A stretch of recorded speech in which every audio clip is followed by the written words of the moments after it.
My parents were Holocaust survivors. Before October 7th, I never fully understood something my mother used to talk about. She'd tell me how, in Romania and Poland, where my parents were from, that ordinary people, even neighbors, quickly joined the Nazis as collaborators. They didn't just harass Jews, they hunted them down, they turned them in, and they murdered them in the streets. She said, scratch the surface in Europe and there you will find anti-Semitism. And I used to think my poor mother saw certain things as dark and threatening because she was so hurt by the Holocaust. Maybe, I thought, things have changed. And then came October 7th. My mother was no longer alive, but I thought of her. When we saw collaborators appear on college campuses, shamelessly chanting support for Hamas, I thought of her. When we saw collaborators in cities around the world, ripping down posters of hostages, even of children, babies, I thought of her. And for the first time, I understood her words. If people are hateful, if they are anti-Semitic, just scratch the surface, give them an open door, and you will see them crawl out, and you will see anti-Semitism.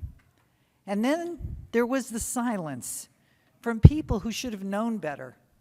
The Me Too movement, the UN, Hollywood, government officials, and college administrators.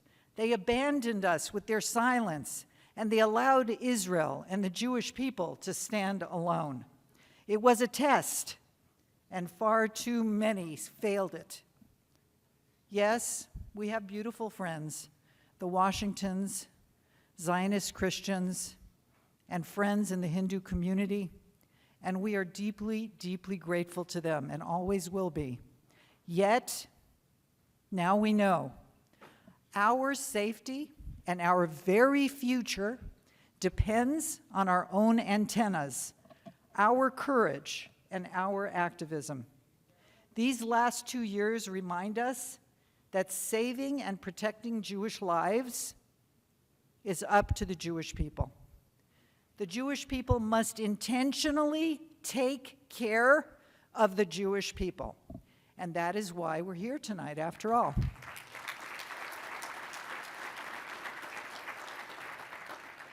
The mission we created 24 years ago at Stand With Us is to educate and empower massive numbers of people around the world, and particularly students like Abby, Ben, and Michael, who are being honored tonight. They reach and impact high numbers of peers. Together, our professionals and you, our partners, empower those who want to stand up for Israel and the Jewish people.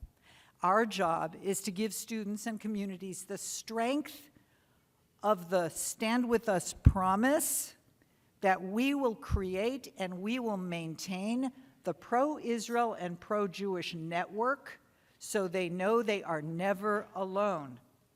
Even when they are being attacked for their ideas and their very identity by today's collaborators. Our urgent job is to push out a tsunami of truth because collaborators lie and spread hate.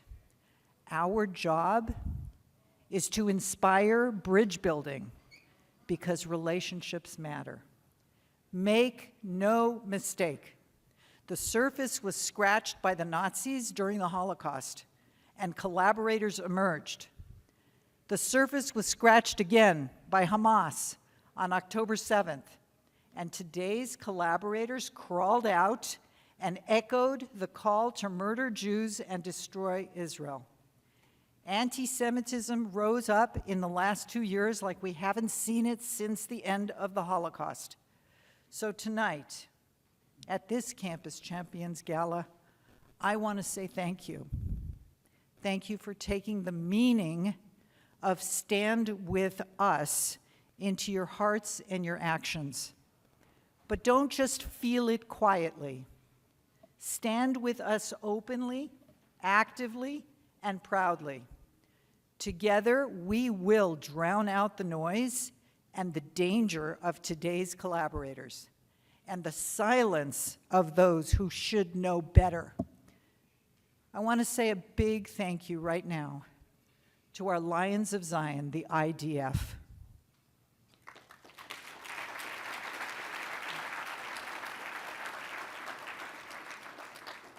If they had only existed during the Holocaust, history would have been very, very different.